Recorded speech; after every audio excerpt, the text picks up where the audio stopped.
A Floresta Encantada. Olá, me chamo Adjairo Arruda. Tenho 21 anos e atualmente moro em Sidrolândia, Mato Grosso do Sul.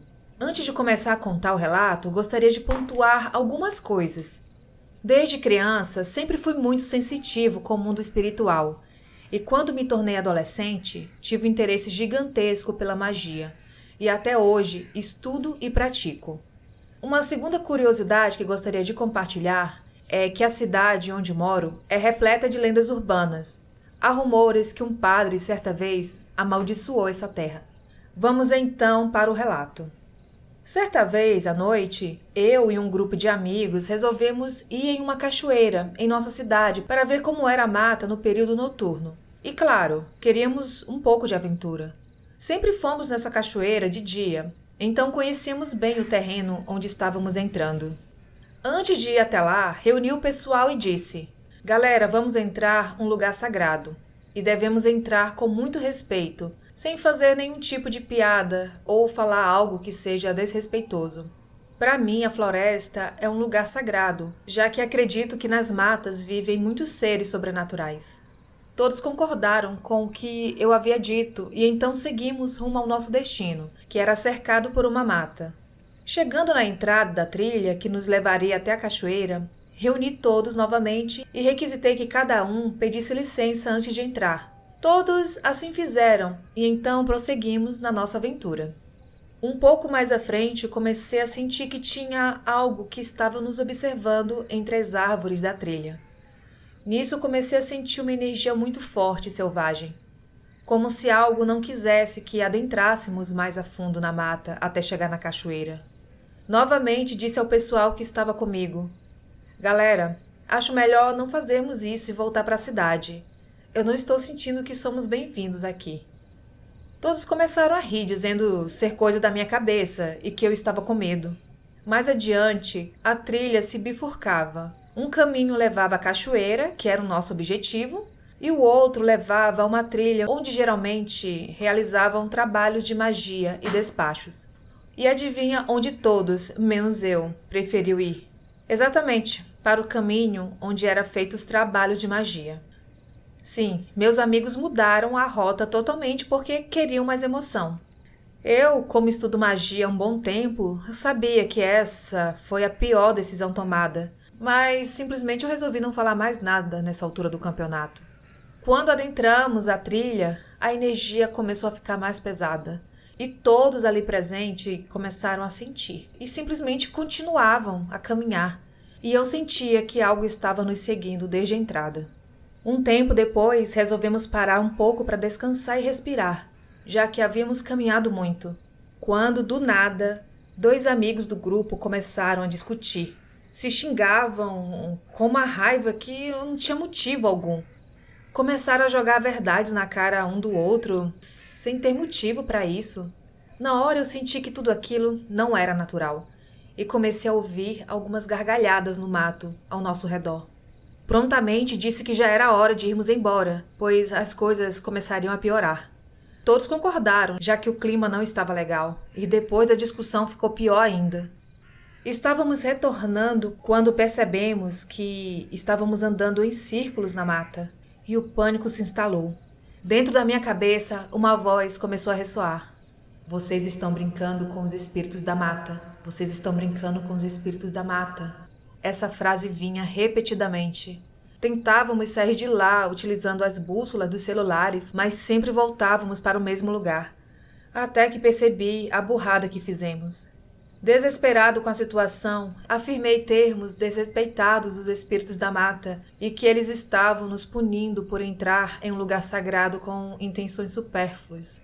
Foi então que requisitei que todos ficassem juntos, enquanto eu me afastaria um pouco para pensar em como sair daquela situação. Me afastei do grupo, não tanto a ponto de perder de vista. Então fiz o que a minha intuição mandou. Respirei fundo e comecei a pedir desculpas para os espíritos que ali residiam. Pedi ajuda para o meu caboclo da Umbanda, seu Pena Branca. Na época, eu era umbandista. E comecei a clamar para que pudéssemos sair dali em paz. Naquele momento, senti que uma boa energia se aproximou e me guiou até encontrar o caminho para sair daquela mata. Voltei rapidamente e pedi a todos que me seguissem.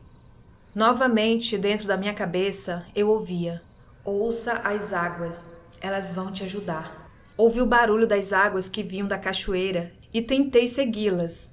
Depois de muito esforço, conseguimos achar a cachoeira e finalmente nos tranquilizamos, já que sabíamos como sair de lá, pois a cachoeira era um ponto de referência muito forte. Saímos de lá e voltamos para a trilha. Passado um tempo, conseguimos sair da mata, todos bem e muito apavorados com a experiência que vivenciamos. Quando saímos, alertei a todos. Galera, o que fizemos foi um desrespeito, e por este motivo tudo isso aconteceu. Temos que ser gratos porque poderia acontecer coisas bem piores. Todos concordaram com a minha fala e disseram que também perceberam a baixa energia desde o início. Nunca mais fizemos isso novamente. Serviu de grande aprendizado. E deixo um alerta.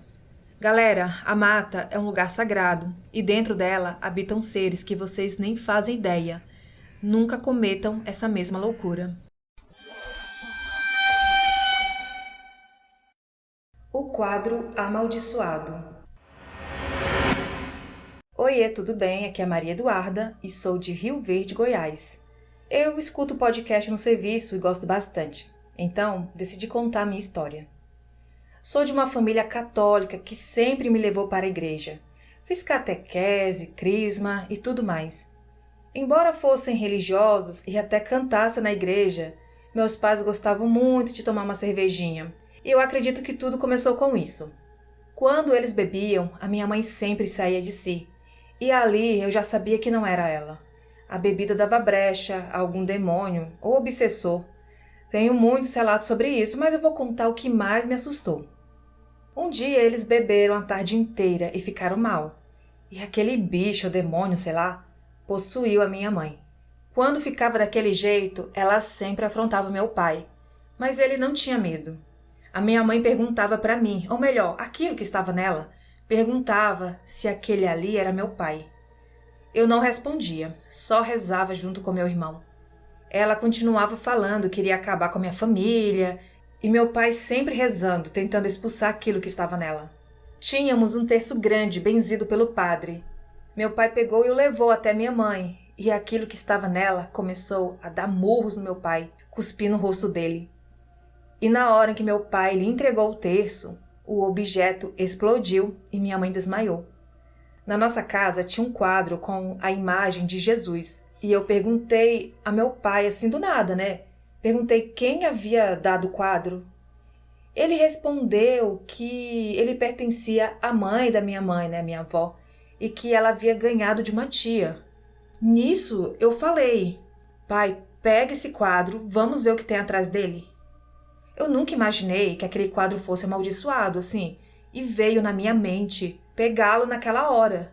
Quando olhamos atrás, tinha um nome e uma cruz invertida que eu não fazia ideia do que se tratava. A minha mãe estava no quarto, enquanto estávamos na sala olhando o quadro. Quando levamos o quadro para fora de casa, escutamos aquilo dizer: por que vocês estão com meu quadro? Se vocês fizerem alguma coisa, eu mato vocês.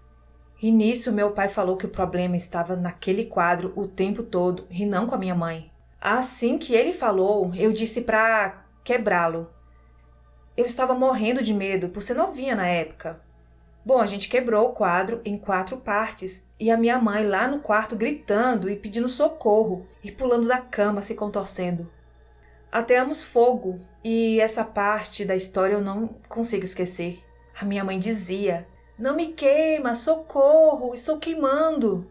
E o fogo não era normal. Ele gritava, sei lá, fazia um barulho estranho. Aquilo definitivamente não era desse mundo. Enquanto o quadro queimava, a minha mãe pedia água dizendo que ela estava queimando. E esperamos o fogo apagar para entrar e finalmente dar água para ela. E logo que o fogo apagou, ela dormiu e só acordou no dia seguinte. E até hoje eu não sei se foi demônio ou se foi aquele quadro.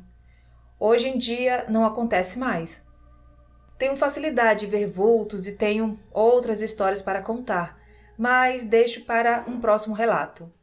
Eu recebi esse relato lá no Telegram, foi enviado pela Maria Eduarda. Eu tava lendo esse relato, fiquei até preocupada, né? Imaginei assim, já pensou entrar um demônio em cada um que toma cerveja e que tenha alguma ligação com religião, né? Que eu acho que a maioria de nós, eu já fui evangélica e gosto da minha cervejinha. Mas a história, no caso, ela tem mais relação com o quadro, né? A história desse quadro, muito interessante. E eu lembrei de uma história, ainda sobre a cerveja. Bom, eu tinha uma conhecida que tinha um bar aqui em Palmas e ela arrendou esse bar de uma mulher também. E a mulher trabalhava em outras coisas e não estava tendo tempo mais de tocar o bar e passou para outra pessoa tomar de conta. Aí um dia, a dona do bar, a dona mesmo do estabelecimento, foi lá no bar da minha amiga, e essa mulher perdeu o controle totalmente, nem bebeu tanto assim, mas diz que ela perdeu o controle, assim, e diz que ela passou muito dos limites. Ela queria subir na mesa, queria assediar homens acompanhados, queria dançar na mesa, queria bater em outras pessoas. Então, assim, foi uma coisa de louco. Aí as mulheres lá pegaram ela, levaram pra casa dela, que morava lá perto, cuidaram, né, pra mulher não fazer coisas piores. Bom, aí no dia seguinte, ela estava bem, ela voltou ao bar e essa amiga perguntou, falou assim, nossa, o que aconteceu? Bom, a explicação dela foi que, como ela estava afastada da igreja, tem 7 demônios que assediam essas pessoas que estão afastadas de igreja. Gente, algo assim, eu não lembro direito. Eu fiquei assim, meu Deus, que coisa doida, nunca ouvi falar. Mas, assim, é uma coisa interessante, né?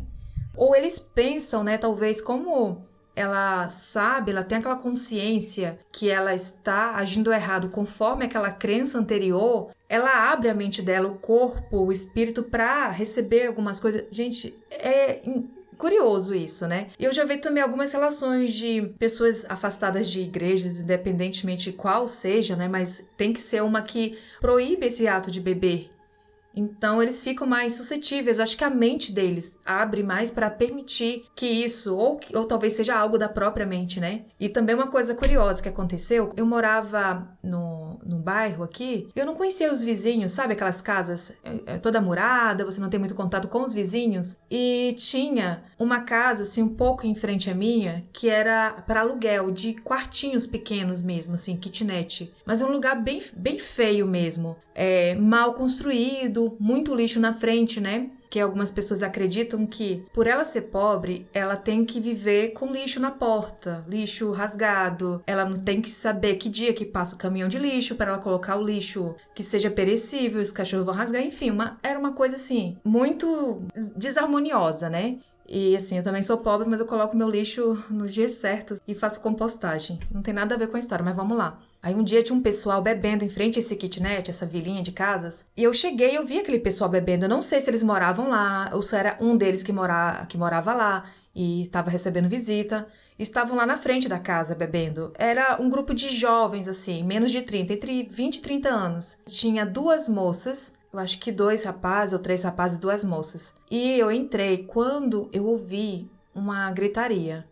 Eu corri pra porta pra ver, né? Porque, sabe, quando você vê a briga de um vizinho, você quer saber o que tá acontecendo. E eu vi uma das moças, gente, agora eu não lembro se foi uma delas ou as 2, desmaiadas lá, entre o meio-fio e a rua, desmaiada, e um deles, um dos rapazes, estava com a mão, assim, como se, sabe quando você vai orar pra uma pessoa? Com uma mão, porque a outra estava com a cerveja. Por que ela não tá passando mal? Tem que ser um demônio? Que eu pensaria, se eu tô com uma pessoa, ela desmaia, eu imagino que é a pressão baixa, alguma coisa assim, não que seja um demônio, mas ali eu percebi pela cena que uma estava sendo possuída por algo ruim, porque a reação do colega foi orar. E saíram carregando essa moça, assim, mas não foi pro hospital não, acho que lá pra dentro. Eu sou muito curiosa com coisa sobrenatural, mas nesse caso, assim, eu acho que a curiosidade tem limite, né? Então eu falei, não, deixa eu ir pra minha casa, que eu não tenho nada a ver com isso, assim, foi muito esquisito. Aí eu pensei, gente, será que eles, de repente, eles são de igreja? Eu lembrei da história da outra, e estão afastados? Eles acreditam que são suscetíveis a essas coisas?